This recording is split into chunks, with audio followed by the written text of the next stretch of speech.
नमस्कार दर्शकों, आज की बात के इस विशेष कार्यक्रम में आप सभी का बहुत बहुत स्वागत है। सुकन्या समृद्धि योजना अपनी योजना काल के 10 वर्षों को पूरा कर चुकी है। 2015 में ये योजना शुरू हुई और देश के अभिभावकों की आंकड़े ये दर्शाते हैं कि पहली पसंद ये समृद्धि योजना बनी हुई है।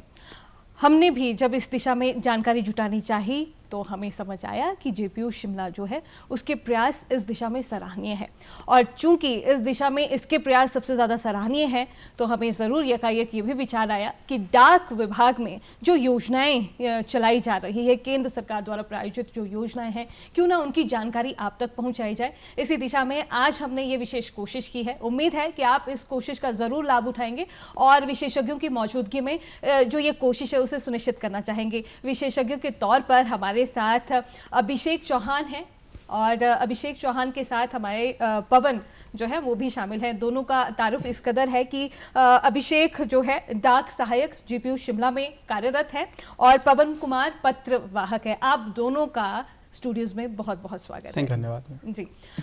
जैसे हमने जिक्र किया कि सुकन्या समृद्धि योजना अपने योजना काल के 10 वर्षों को पूरा कर चुकी है और अभिभावकों की, देश भर के जो अभिभावक हैं उनकी पहली पसंद ये बनी हुई है। क्यों ये पहली पसंद बनी हुई होगी और सुकन्या समृद्धि योजना को अगर हमारे वो दर्शक जो जानना चाहें आखिर वो है क्या, और उस दिशा में क्योंकि शुरुआत हम इसी से ही करना चाहेंगे, तो अभिषेक आपके पास सीधे आना चाहेंगे।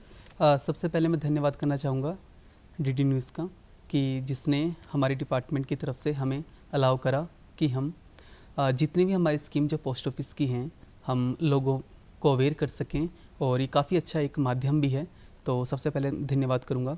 रही बात जैसे कि आपने कही सुकन्या समृद्धि योजना की, और काफ़ी समय से वो चल रही है और हम सब जानते हैं पानीपत हरियाणा से लॉन्च भी हुई थी। इस स्कीम के अंदर जैसे कि हम जानते हैं सबसे पहली बात जो ये कि कन्याओं के लिए है जिसकी उम्र 10 साल से कम है, उनको गवर्नमेंट की तरफ से हम कह सकते हैं मैक्सिमम इंटरेस्ट रेट पे 8.2% जो है वो स्कीम है। इसके अंदर आप हर साल के अंदर जो कि एक फाइनेंशियल ईयर होता है उसमें मैक्सिमम 1.5 लाख तक जमा करवा सकते हैं, जो कि एक बच्ची जब वो बड़ी हो जाएगी, 18+ हो जाएगी या फिर उसकी शादी की उम्र होगी, तब तक वो पैसा एक काफ़ी अच्छा अमाउंट बन जाएगा, जो कि उसके एक अच्छे फ्यूचर की कामना करता है, या फिर कह सकते हैं कि उसके लिए बिल्कुल फाइनेंशियल स्टेबिलिटी जो रखेगा ही रखेगा। जी, हमारे साथ पवन भी है। पवन, डाक विभाग का जब जिक्र होता है तो एक ऐसा भाव उत्पन्न होता है, विश्वास का भाव उत्पन्न होता है। डाक पत्रवाहक की भूमिका में आप हैं। इस दिशा में हम ये भी जानना चाहेंगे कि ऐसी कौन सी योजनाएं हैं जिन्हें आप जन जन तक पहुंचा रहे हैं, क्योंकि जो पत्रवाहक है उसकी पहुंच ग्रामीण परिवेश में या हर जन तक, घर द्वार तक होती है। उस दिशा में आपसे जानना चाहेंगे। जैसे आपने विश्वास की बात की, डाक विभाग 171 वर्षों से विश्वसनीयता और ईमानदारी के धरातल पर अपनी भूमिका का निर्वहन कर रहा है, और उसी दिशा में चाहे वो गांव का स्तर हो, आज भी अधिकतर लोग पोस्ट ऑफिस से ज़्यादा डाकघर का नाम लेते हैं। और अगर डाकघर के उपसर्ग को हटाकर हम प्रत्यय की बात करें तो घर का यह दायित्व होता है कि अपने घर के सदस्यों को समुचित सुविधाएं दे सके। तो डाक विभाग भी उसी दिशा में जो है वो काम कर रहा है। हम उपभोक्ताओं को उपभोक्ता की दृष्टि से ना मानकर उन्हें परिवार के सह सदस्यों के रूप में मानते हैं और उन्हें हर प्रकार की सुविधाओं से लाभान्वित करते हैं। सुविधाओं में बहुत सारी सुविधाएं हैं, लेकिन जो विशेष सुविधाओं का मैं जिक्र करना चाहूँगा, महिला समान सेविंग सर्टिफिकेट एक सुविधा है जो अभी तकरीबन 1.5 साल से ये सुविधाएं जो है भारत सरकार के द्वारा लोगों तक पहुंचाई जा रही है, और उसमें 7.5 क्वार्टरली इंटरेस्ट पे किया जाता है जी। और इसमें बहुत सारी महिलाओं ने बढ़ चढ़ कर भाग भी लिया है। हमने एक वर्ष में सिर्फ 12,451 खाते अभी निकाले हैं, सिर्फ एक वर्ष में, और आगे भी जो है इस दिशा में हम काम कर रहे हैं। बहुत सारी योजनाएं हैं जो हम लोगों तक पहुंचा रहे हैं, और डाक विभाग जो है विश्व का जो सबसे ऊंचा डाकघर हिक्की में भी है, वहां भी हम अपनी सेवाओं का निर्वहन इन योजनाओं के माध्यम से कर रहे हैं जी। तो जहां महिला सम्मान निधि का आपने जिक्र किया, दर्शकों का आपको बताना चाहेंगे केंद्र सरकार का एक ऐसा विभाग, डाक विभाग, विश्वसनीयता के लिए बरकरार। और अगर सोशल सिक्योरिटी स्कीम्स की बात की जाए तो उस संदर्भ में अपने विशेष प्रयास कर रहा है। अभिषेक, आपके पास आना चाहेंगे। डाक विभाग बचत योजनाओं से लेकर जो प्रमुख योजना है, सुकन्या का हमने जिक्र कर दिया, उसके अलावा किसी विशेष वर्ग के लिए भी ऐसी कोई योजनाएं हैं जो हमारे जो दर्शक हैं उन तक उसकी पहुंच होनी बहुत ज़रूरी है ताकि वो उसका लाभ उठा सके? बिल्कुल, जैसे अभी हाल ही में मेरे मित्र पवन जी ने बताया कि महिलाओं के लिए तो एक महिला सम्मान निधि वाली स्कीम है ही, और उसमें बढ़ चढ़कर सभी जितनी महिलाएं हैं वो भाग ले रही हैं, और हमारे जितने पत्रवाहक हैं चाहे वे GDS हैं जो हर भारत के एक कोने कोने गांव तक पहुंच रहे हैं, तो उसमें तो काफ़ी अच्छा काम हो ही रहा है। बट इसके अलावा भी मैं लोगों को अवेयर करना चाहूँगा कि जैसे आपने कहा कोई ख़ास वर्ग, तो इसमें वृद्धजन भी आते हैं जो कि काफ़ी एक बड़ा तबका भी माना जाता है। तो वृद्धजन के लिए मैं कह सकता हूँ कि हमारे पास सीनियर सिटीज़न की सेविंग स्कीम्स हैं।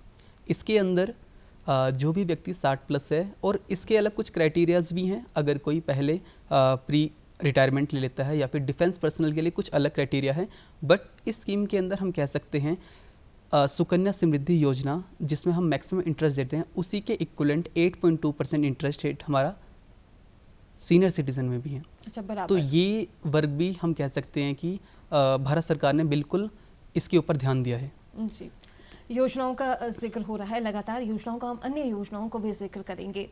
इंश्योरेंस जी, जो हालांकि दुर्घटनाओं से बचाव के लिए और बहुत मार्जिन में देखें तो उसके प्रभाव के लिए भी है ना, तो इंश्योरेंस एक अहम भूमिका निभाती है। आपके पास ही आना चाहेंगे पवन, इंश्योरेंस के लिए जो इस संदर्भ में कोई ऐसी योजना है, अगर है तो हमारे दर्शकों को ज़रूर बताएं ताकि उसका लाभ वो उठा सकें।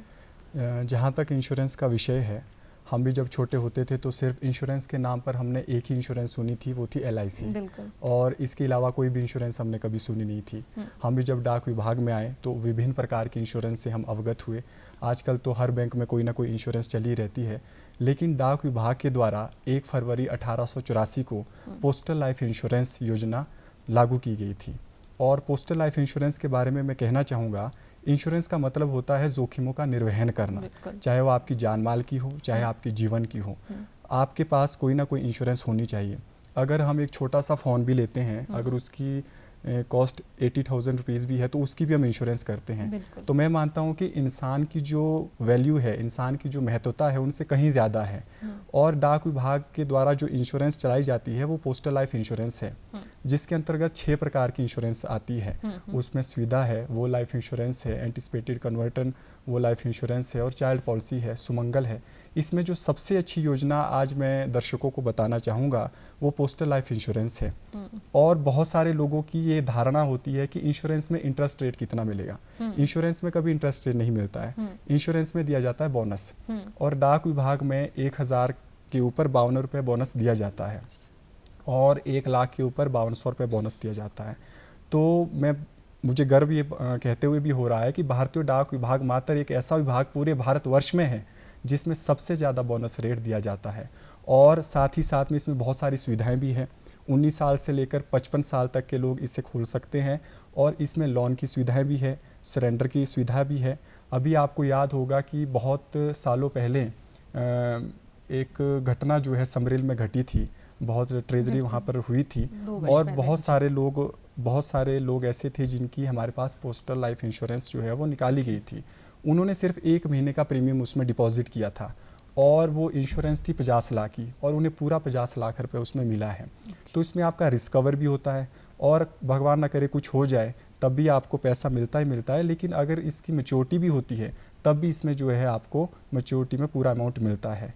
और ये बहुत अच्छी एक योजना है, क्योंकि बहुत सारी इंश्योरेंस आपने देखी होगी, चाहे वो टर्म इंश्योरेंस, उसमें आपने प्रीमियम देना ही होता है, उसमें तभी वापस मिलता है अगर कुछ हो जाए। इसमें दोनों फ़ायदे हैं, अगर आपको कुछ हो जाए तब भी पैसा मिलेगा, मैच्योरिटी होगी तब भी इसमें जो है पैसा आपको मिलेगा। जी, बहुत उम्दा पवन, जो जानकारी हमें हासिल हो रही है कि ना केवल बचत योजना, ना केवल ऐसी योजनाएं जो केंद्र सरकार द्वारा विशेष वर्ग के लिए चलाई जा रही है, बल्कि इंश्योरेंस जो योजनाएं हैं उनका लाभ भी जो है डाक विभाग दे रहा है, और अपनी विश्वसनीयता इसकी लगातार बरकरार है, बनी हुई है। अभिषेक, अभी पवन ने जिक्र किया कि बैंक का जिक्र किया, बैंक के ही संदर्भ में कुछ अगर देखें तो IBP का जिक्र आप हमें बता भी रहे थे, और जी। वो उसी की लयबद्ध तरीके से चल रहा है, जैसे जी। बैंक अपना कार्य स्वरूप कर रहा है। ये जो अगर अपग्रेडेशन बोले जी। या फिर अपडेट जो चीज़ें हो रही है वो क्या है, और बिल्कुल जो डाक विभाग है वो बिल्कुल कंधे से कंधा मिलाकर जी। आगे चल रहा है, तो वो क्या है उसकी जानकारी हमारे दर्शकों को दें। जी मैम, जैसे कि हम भारतीय डाक विभाग की बात करते हैं तो जो काफ़ी लोग हैं वे खाली अभी तक इसको सीमित सोचते हैं कि एक डाकिया है और वे आपका डाक लेके घर घर पहुंचा रहे हैं, बट ये चीज़ अब काफ़ी पुरानी हो चुकी है। हम मेल के साथ साथ बाकी फाइनेंशियल सर्विस भी प्रोवाइड कर रहे हैं। फाइनेंशियल सर्विस के अंदर जैसे कि हम बात कर रहे थे महिला सम्मान है या फिर सेविंग है, तो ये तो चीज़ है ही, बट इसके अलावा जैसे कि दूसरे बैंक है जो कि नेट बैंकिंग हो गया या फिर अपनी ऐप के थ्रू ही सारा काम करना, उस चीज़ के लिए हमारा जो पोस्टल डिपार्टमेंट है उसने एक नई चीज़ शुरुआत करी है और उसी का नाम IPPP है। इसकी अगर मैं बात करूँ, ये इंडियन पोस्ट पेमेंट बैंक है। इसके थ्रू आप घर बैठे बैठे आप सारी ट्रांजैक्शन कर सकते हैं। पहले होता था कि आपको लाइनों में लगना पड़ रहा है, सुबह आ रहे हैं शाम को जा रहे हैं, काफ़ी ज़्यादा काम में दिक्कत आ रही है। तो जैसे बाकी दूसरे बैंक अपने कामों में और तेज़ी ला पा रहे हैं अपने ऐप के द्वारा, अपने ट्रांजैक्शंस के द्वारा, अपने किस तरह से UPI का यूज़ करना है, उसी चीज़ के लिए हमारा IPPP बिल्कुल बन के तैयार है। और इसमें हम अगर आप इसके बारे में पढ़ेंगे तो मैक्सिमम खाते इसके अंदर अभी जोड़े गए हैं। और इसके अंदर आप कह सकते हैं कि जैसे आप बाकी ऐप यूज़ करते हैं, चाहे वो दूसरे ऐप हैं कि आपने ट्रांजैक्शंस करनी है, 5000 है, 3000 है, आजकल जैसे कि QR कोड का ज़माना है, आप किसी भी शॉप में जाइए आपके सामने QR कोड होगा और आप ट्रांजैक्शन कर देते हैं, क्योंकि कैशलेस वैसे ही हो रहा है, डिजिटल युग की तरफ हम बढ़ते जा रहे हैं। तो IPPP का यूज़ करके आप किसी भी तरह के ट्रांजैक्शन किसी भी टाइम में कर सकते हैं और ये बहुत ज़्यादा सेफ भी है। जी, बहुत उम्दा जानकारी मैं निश्चित तौर पे समझ पा रही हूँ कि हमारे दर्शक इस जानकारी का लाभ उठा रहे होंगे। और इसके संदर्भ में आपसे ये भी जानना चाहेंगे कि जो बचत योजनाएं हैं या फिर अन्य विशेष योजनाएं हैं या PPF है ना, इन सबको समझे तो कैसे ये एक दूसरे से भिन्न है, और इस भिन्नता को अगर आप हमारे दर्शकों तक पहुंचा सकें तो ये एक और जानकारी में इजाफा हो जाएगा। जी, पोस्टल डिपार्टमेंट की बात करें तो काफ़ी बार जैसे कि हमने 3 स्कीम का भी जिक्र करा। सबसे पहले मैम आपने सुकन्या की बात करी, फिर उसके बाद मेरे मित्र पवन जी ने उसको और अच्छे से बताया महिला सम्मान का कौन सा है या फिर सुकन्या वाला, फिर उसके बाद मैंने एक वृद्ध जनों के बारे में बताया। बट इन 3 स्कीम के अलावा भी हमारा जो डाक विभाग है काफ़ी ज़्यादा स्कीम्स ये करता है, क्योंकि काफ़ी तरह के लोग हैं और उनकी अलग अलग तरह की डिमांड है। तो उन सबको पूरा करने के लिए बाकी स्कीम्स भी हैं, जैसे कि एक आपने अभी नाम लिया PPF है, पब्लिक प्रोविडेंट फंड। ये एक अकाउंट बनता है आपका पोस्ट ऑफिस में आके, और ये 15 साल का इसका टेन्योर रहता है। इंटरेस्ट रेट की अगर मैं बात करूँ 7.1 इसका रहता है। इसके अंदर आप साल के अंदर मैक्सिमम 1.5 लाख रुपए अपना इन्वेस्ट कर सकते हैं कि आपका जैसी सेविंग हुई आप किसी महीने में कितना भी जमा कर सकते हैं। और रही बात इसके अंदर जो सबसे महत्वपूर्ण है कि इसके अंदर आपको इनकम टैक्स की रिबेट भी है अंडर 80C के अंदर। तो PPF एक नाम है, इसके अलावा KVP भी है, किसान विकास पत्र, जो कि जाना जाता है अपने पैसे को डबल करने के लिए। किसी की सेविंग है, वो चाहता है कि इतने साल बाद जब मेरे बच्चे होंगे या फिर मेरी मैरिज या किसी भी तरह की जब मुझे ज़रूरत पड़ेगी तो पैसा डबल हो। इसके अलावा NSC भी है, नेशनल सेविंग सर्टिफिकेट भी है। इनके अलावा कोई व्यक्ति किसी के पास लमसम पैसा है वो 1 साल के लिए डालना चाहता है तो उसके लिए आपका TD है। TD 1 साल के लिए भी है, 2 के लिए भी है, 3 के लिए भी है, 5 के लिए भी है। इनके अलावा कुछ व्यक्ति ऐसे होते हैं जो कि दुकानदार हैं या जिनका जो कमाई है हर मंथली उनके पास आ रही है, तो वे इस तरह का पैसा RD में डाल सकते हैं, जिसे हम रिकरिंग डिपॉजिट बोलते हैं। हर महीने आप पोस्ट ऑफिस या जैसे कि मैंने आपको बताया IPPP के माध्यम से आप घर बैठे अपने मंथली डिपॉजिट कर सकते हैं, जिसमें आप 6.7 इंटरेस्ट रेट लेके 5 साल बाद एक काफ़ी अच्छा एक अमाउंट अपने लिए जोड़ सकते हैं। जी जी जी, निश्चित तौर पर इन जानकारियों का जो है मैं अपने स्तर पर बोलूँ तो मुझे भी विशेष जानकारी मिल रही है, हमारे दर्शक भी ज़रूर लाभान्वित होंगे, ऐसी मैं उम्मीद कर रही हूँ। इसके साथ साथ अब चूँकि ये जानना बहुत ज़रूरी है पवन कि केंद्र सरकार का विभाग डाक विभाग और सोशल सिक्योरिटी स्कीम्स में अपनी अहम भूमिका निभा रहा है। इसी संदर्भ में आपसे जानना चाहूँगी कि आपका विभाग अन्य विभागों की तुलना में कैसे भिन्न है और क्या विशेष कार्य स्वरूप आपके विभाग के रहते हैं? भारतीय डाक विभाग अन्य विभागों से कई विशेषागत शैलियों के आधार पर भिन्न है। अगर मैं बात करूं, डाक विभाग में जो भी योजनाएं आती है उसका एक क्रमबद्ध तरीके से उसे निरूपित किया जाता है। उदाहरण के तौर पर पूरे भारतीय डाक विभाग को 23 परिमंडलों में बांटा गया है। हिमाचल एक परिमंडल है, हिमाचल परिमंडल के अंतर्गत शिमला डिवीज़न है, शिमला मंडल है, और शिमला मंडल के अंतर्गत हमारे शिमला में 54 एसओ है जिन्हें हम उपडागर भी कहते हैं। और उन 54 एसओ के अंतर्गत हमारे ब्रांच ऑफिस जो गांव में होते हैं वो 339 शिमला डिवीज़न के अंतर्गत आते हैं। तो कोई भी स्कीम अगर डिपार्टमेंट की तरफ से आती है या कोई भी टारगेट हमें दिया जाता है तो इसी क्रमबद्ध तरीके से हम आखिरी छोर तक व्यक्तियों को ये स्कीम पहुंचाते भी है। और शाखा डागर जो हमारे होते हैं उनकी जो पकड़ गांव में होती है वो सबसे ज़्यादा होती है। किसी व्यक्ति की पारिवारिक, भौगोलिक, आर्थिक हर स्थिति से वंचित होते हैं। उन्हें ज्ञात है कि किसे किस स्कीम के अंतर्गत लाया जाना चाहिए। और अन्य विभागों से हम इसलिए भी काम अलग करते हैं क्योंकि डाक विभाग एक छतरी रूपी संगठन के रूप में कार्य करता है। छतरी रूपी संगठन में इसलिए कह रहा हूँ क्योंकि बैंक में अधिकतर कार्य लेन देन का होता है, डिपॉजिट का होता है, लोन का होता है। लेकिन डाक विभाग में मेल डिलीवरी से लेकर, आपको मेल की सुविधाओं से लेकर, लोन की सुविधाओं से लेकर, इंश्योरेंस की सुविधाओं से लेकर और जितनी भी हमारी स्कीमें हैं, सेविंग की स्कीमें हैं, बचत की स्कीमें हैं, वो सभी स्कीमें जो है वो डाक विभाग के द्वारा दी जा रही है।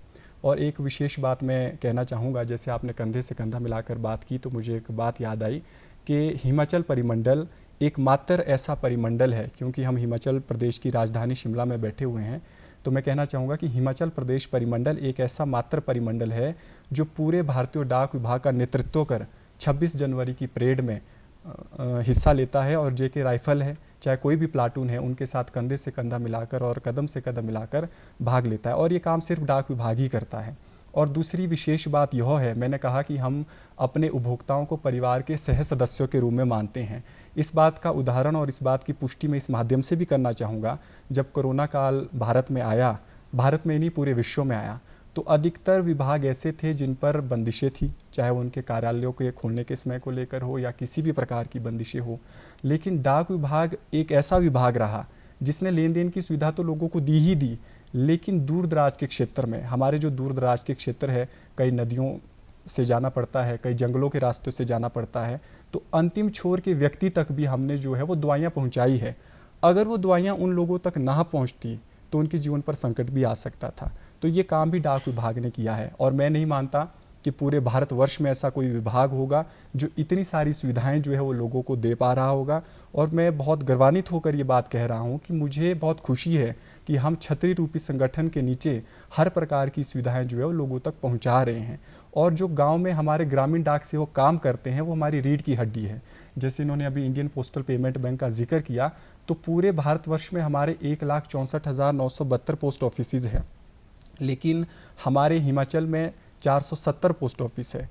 तो 470 पोस्ट ऑफिस की इतनी पहुंच नहीं है जितनी हमारी गांव के लोगों में, जो गांव में हमारे पोस्ट ऑफिस है उनकी पहुंच है। क्योंकि आपने देखा होगा गांव में 15 या 20 किलोमीटर के बाद एक बैंक होता है। और बैंक भी अगर देखे जाए तो पूरे भारतवर्ष में सार्वजनिक तौर पर 12 है, निजी बैंक जो है वो 22 है, और 44 विदेशी बैंक और 96,000 सहकारी बैंक है। लेकिन डाक विभाग 1,64,972 अगर पोस्ट ऑफिस है तो डाक विभाग में 1,64,972 बैंक है। क्योंकि हम बैंक अपनी जेब में लेके फिरते हैं, हमारे पास फ़ोन है, उसमें ऐप है। अगर किसी ने रास्ते में कोई हमें ये कहे कि हमने खाता निकालना है तो हम वहीं पर जो है उनका खाता भी निकालते हैं, उन्हें लाइफ सर्टिफिकेट भी देते हैं, उनके बिजली के बिल है वो भी जमा करते हैं। और बहुत सारी इंश्योरेंस, मैंने सिर्फ पीएलआई की बात की, लेकिन इंश्योरेंस सेक्टर में हमारे पास बहुत सारी इंश्योरेंस है, चाहे वो अटल ज्योति पेंशन योजना हो, प्रधानमंत्री योजना हो, टाटा गैग इंश्योरेंस हो जिसमें 10 लाख का रिस्क कवर होता है। तो बहुत सारी योजनाएं जो है हम गाँव के माध्यम से जन जन तक पहुँचाते हैं। और सबसे खुशी की बात है कि आखिरी व्यक्ति तक, क्योंकि अगर किसी की दवाई आई है, डाक आई है, तो आखिरी प्रचलन जो हमारा होता है वो अंतिम छोर के व्यक्ति तक होता है। इसीलिए मैंने कहा कि जो विश्व का सबसे ऊंचा डाक हिकिम है, जो हमारे दूर दराज के क्षेत्र है, वहाँ भी हम ये सेवाएं जो है वो लोगों को दे रहे हैं। बिल्कुल बिल्कुल पवन, आपके पूरे वक्तव्य में हमें भी बल्कि ऐसा अनुभव कराया। और कि अगर हम बात करें तो भारतीय डाक, अपने देश का जो डाक विभाग है उसे हम भी महसूस कर रहे हैं और हमें भी ये गौरवान्वित होने में जो है हम फ़ख्र महसूस कर रहे हैं। अभिषेक, आपके पास आना चाहेंगे, चूँकि पवन ने जिक्र किया, बैंकों का जिक्र किया जी, इसके साथ साथ अब सबसे बड़ी जो वर्तमान परिप्रेक्ष्य में साइबर फ्रॉड, जी, ट्रेडिंग, धोखाधड़ी, जी। और खासकर आपके धन से संबंधी। जी। और अब साइबर के क्षेत्र में ये देखें तो उस संदर्भ में बड़े बड़े बल्कि कहें तो जो पढ़ाई भी कर रहे हैं या फिर परिपक्व हैं वो भी इसके कहें कि धोखाधड़ी का शिकार हो रहे हैं। जी। ऐसे में विश्वसनीयता डाक विभाग ने बनाई हुई है, बरकरार है और नए स्तर, नए आयाम और अपडेट होकर चल रहा है कंधे से कंधा मिलाकर। अब ज़्यादा निवेश का जो लालच है निश्चित तौर पर रहता है, पर ज़्यादा निवेश का जो लालच है वो धोखाधड़ी का हमें शिकार बनाता है। इस संदर्भ में आपका संदेश ज़रूर लेना चाहेंगे कि जो हमारी जनता है, क्योंकि केंद्र सरकार की इतनी देखें तो इतनी उम्दा जो योजनाएं हैं और वो हमें आर्थिक तौर पर मजबूत कर रही है, तो इस संदर्भ में ज़रूर। जी, जैसे कि हम सब जानते हैं कि जैसे कि मॉडर्न टेक्नोलॉजी अभी बढ़ती जा रही है और इसके अंदर जैसे अब AI भी हमने सुना है, तो हर चीज़ वरदान के साथ अभिशाप भी थोड़ा देती ज़रूर है। अब ये बात है कि हम उस टेक्नोलॉजी का यूज़ किस तरह से कर रहे हैं। जैसे जैसे हम देख पा रहे हैं कि हम QR कोड या फिर किस नेट बैंकिंग, बहुत सारे जो माध्यम है उसके तरह से हम पेमेंट करते हैं अपनी, तो इसके अंदर धोखाधड़ी के बहुत ज़्यादा लोग शिकार हो रहे हैं। गवर्नमेंट समय समय पर काफ़ी सारी गाइडलाइंस निकालती है, बट काफ़ी लोग अवेयर हो पाते हैं और काफ़ी नहीं, और वे काफ़ी ज़्यादा शिकार हो पाते हैं। मैं खुद कहना चाहूँगा, जैसे पोस्ट ऑफिस है, काफ़ी बड़ा नेटवर्क है और हम बिल्कुल कितने सारे लोग, लगभग हम 5 लाख हम एम्प्लॉइज़ हम कह सकते हैं कि काम कर रहे हैं, तो सभी अब बिल्कुल इंटरनेट बैंकिंग या फिर डिजिटल युग के साथ जुड़ चुके हैं। बट जब हम किसी को प्रोवाइड कर रहे हैं सर्विस, अगर मैं बैंकों की एग्जांपल ले लूँ तो आजकल काफ़ी तरह के फ्रॉड चल रहे हैं। जैसे QR रिलेटेड हाल ही में एक रिपोर्ट में हमने देखा है कि जो दुकान वगैरह हैं या फिर जो बड़े बड़े शॉपकीपर हैं, जहाँ पे कोई ऑनलाइन पेमेंट कर रहा है, तो जो वो QR है जिसको हम स्कैन करने वाले हैं वो ऑलरेडी किसी हैकर का हो सकता है। हमने पेमेंट करी, वहाँ पे साउंड हुई कि इतने, बट जो ट्रांजैक्शन जो हुई है वो किसी और के अकाउंट में क्रेडिट हुई है। तो ये एक एग्जांपल इस तरह का है। इसके अलावा काफ़ी ज़्यादा हैं, जैसे कि कोई हमें कॉल कर रहा है, क्योंकि आजकल जो ट्रांजैक्शंस हैं वो OTP बेस्ड भी काफ़ी ज़्यादा हैं कि कॉल कर रही है, कोई कॉल कर रहा है सगे संबंधी बन के कि आप ऐसा करिए, वो करिए, अभी जो OTP आया वो हमें बता दीजिए। और वे जो काफ़ी जो लोग हैं जो इस प्रकार के साइबर फ्रॉड से अवगत नहीं हैं, वो उनको OTP बता देते हैं और काफ़ी ज़्यादा जो उनकी धनराशि उनको नुकसान होता है। और भी इस तरह के काफ़ी, जैसे आजकल मिस कॉल का भी फ्रॉड हो गया है। काफ़ी सारे AI टूल है जिनकी मदद लेके जितने साइबर फ्रॉडी हैं वो उसका यूज़ करते हैं और लोगों को ठगी करते हैं। बट मैं अपने पोस्टल डिपार्टमेंट की बात मैं बताना चाहूँगा कि जितना भी पैसा हमारे पोस्टल डिपार्टमेंट के अंदर है, चाहे वो 1 रुपया हो, वो पूरा इंटरेस्ट के साथ हम लोगों को वापस करते हैं। आप कभी भी निवेश करें तो पूरी जो गवर्नमेंट ऑफ इंडिया 100% अंडरटेकिंग हमारे पोस्टल डिपार्टमेंट के अंदर, जो कि बाकी बैंकों से सबसे ज़्यादा अच्छी बात है। चाहे आप इसके बारे में डिटेल में ही पढ़ सकते हैं। जी बिल्कुल, राहत भरी खबर, राहत भरी बात जो अभी अभिषेक ने समझाई, हमें बताई हमें। और अब पवन, कुछ ऐसी चीज़, ज़रूरी जानकारी जो कार्यक्रम के संदर्भ में ज़रूरी है और यदि हमसे छूट गई हो तो ज़रूर उस पर भी प्रकाश डालें, ज़रूर उसे भी हमारे दर्शकों के साथ साझा करें। मैम, डाक विभाग में वैसे तो बहुत सारी योजनाएं हैं और मैं मानता हूं कि जैसे अगर हम किसी भी योजना को उठा के देखें, FD है, फिक्स डिपॉजिट है, हर वर्ग का व्यक्ति जो है उससे निकाल सकता है। लेकिन भारत सरकार के द्वारा विशेष वर्ग के लिए विशेष योजनाएं हैं और नवजात शिशु से लेकर वृद्ध व्यक्ति तक योजनाएं हैं। तो वैसे तो बहुत सारी योजनाएं हैं, लेकिन मैं यही कहना चाहूँगा कि जो 1 से 10 साल की लड़कियां हैं वो सुकन्या का खाता निकालें। इससे ज़्यादा इंटरेस्ट रेट जो है वो आपको कहीं भी नहीं मिलेगा। और वृद्ध जो हमारे हैं, सीनियर सिटीजन हैं, वो सीनियर सिटीजन का अकाउंट निकालें। और तीसरी मुख्य बात मैं कहना चाहूँगी कि महिलाओं के लिए महिला समान सेविंग सर्टिफिकेट की बात मैंने की। इसमें 7.5 इंटरेस्ट क्वार्टरली होता है, लेकिन अगर हम ईयरली पेबल देखें तो तकरीबन 8% बनता है। और जो सुविधा आपको 5 साल में मिलती है, क्योंकि 5 साल में आपको 7.5 के तकरीबन जो है बैंकों में इंटरेस्ट रेट मिलता है, ये सुविधाएं आपको 5 साल में ना होके 2 साल में मिलती है। तो ये जो है हमारी एक बहुत विशेष खाते हैं जिनकी सुविधा जो है लोगों को तक मिलनी चाहिए। अभिषेक, बिल्कुल संक्षिप्त में, कुछ छूट गया हो, बहुत ज़रूरी हो, ज़रूर दर्शकों को बताएं। कार्यक्रम के बिल्कुल आखिर में हम पहुँच गए हैं। बिल्कुल, मैं तो खाली यही संदेश देना चाहूँगा कि जितने भी लोग हैं, जैसे कि सबको पूरा भरोसा हमारे इंडिया पोस्ट के ऊपर है, तो जितने व्यक्ति हैं वे आएँ, जिस हिसाब की उनकी डिमांड है, चाहे वे 1 साल में इन्वेस्ट करना है या वो लॉन्ग टर्म की तरफ देख रहे हैं, वे सभी तरह के लोग हमारे पास आ सकते हैं। रही बात इंश्योरेंस की, जो कि PLI सबसे अच्छी स्कीम है, वृद्ध जनों के सीनियर सिटीज़न है, कोई व्यक्ति नहीं आ सकते, वे कहीं और हैं, बाय यूजिंग IPPB अकाउंट वे इस चीज़ का काम कर सकते हैं। और सबसे अच्छी बात, पोस्ट ऑफिस अब सारे लिंक हो चुके हैं, तो आप किसी प्रकार के ट्रांजैक्शन किसी भी पोस्ट ऑफिस में कर सकते हैं और आपका जितना ही पैसा है वो सारा सुरक्षित है, जैसे कि मैंने आपको कहा था। जी, तो दर्शकों, आज की बात के इस विशेष कार्यक्रम में हमने एक कोशिश की कि सोशल सिक्योरिटी स्कीम्स के संदर्भ में आप तक जानकारी पहुंचे और केंद्र सरकार का एक ऐसा विभाग जो इस दिशा में अहम कार्य कर रहा है, भारतीय डाक, और उन्हीं के जो विशेषज्ञ हैं, कर्मचारी हैं, यहाँ पहुंचे और उन्होंने विशेष जानकारी दी। उम्मीद है आज के इस विशेष कार्यक्रम से आप ज़रूर लाभान्वित होंगे। आज के इस विशेष कार्यक्रम में मैं अपने दोनों दर्शकों का आभार व्यक्त करना चाहूँगी। बहुत बहुत शुक्रिया। तो दर्शकों, आज की बात के इस विशेष कार्यक्रम में इतना ही। दीजिए अनुमति। नमस्कार।